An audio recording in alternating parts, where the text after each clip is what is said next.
오늘 저는 여러분들과 요엘 2장 1절에서 32절까지의 말씀을 함께 나누고자 합니다. 하나님께서는 13절에서 이스라엘 백성들에게 회개를 해야 한다고 말씀해 주셨습니다. 그런데 그 회개에는 진심이 있어야 한다는 것이었습니다. 이 말은 진심 없는 회개가 그들에게 있었다는 것입니다. 이스라엘 백성들은 옷을 찢어 가면서까지 회개를 했습니다. 옷을 찢는다는 것은 그만큼 깊이 뉘우친다는 의미를 갖고 있는 것이었습니다. 하지만 그것이 변질되어 가게 되었습니다. 회개는 하지 않고 옷만 찢었던 것입니다.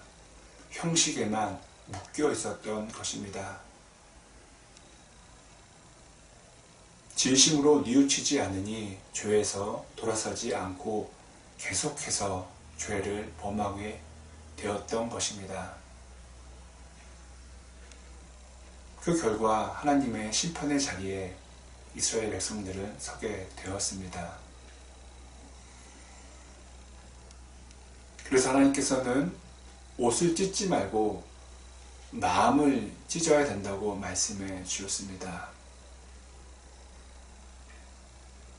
저와 여러분도 마찬가지입니다.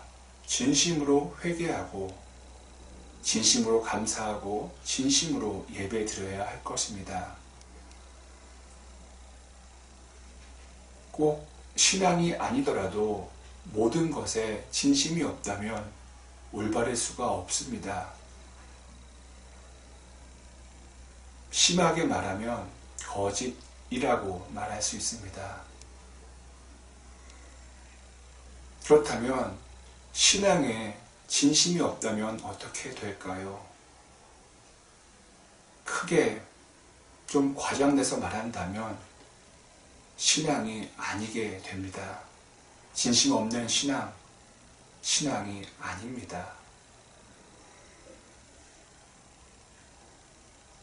다음으로 28절과 29절에서 하나님께서는 하나님의 영을 차별 없이 모든 사람에게 내려주신다고 말씀해 주셨습니다.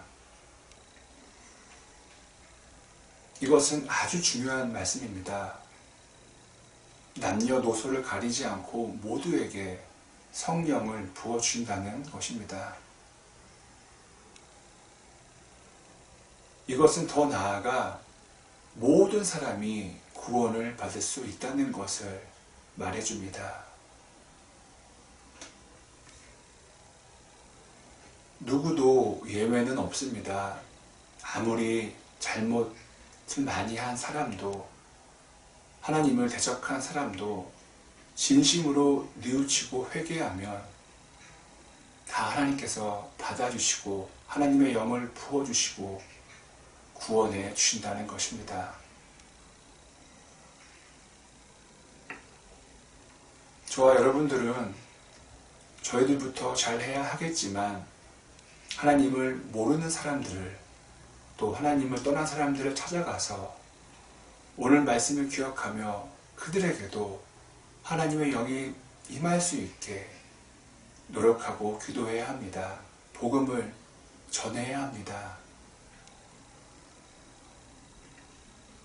그래서 우리 모두가 구원받는 삶을 살아야 합니다.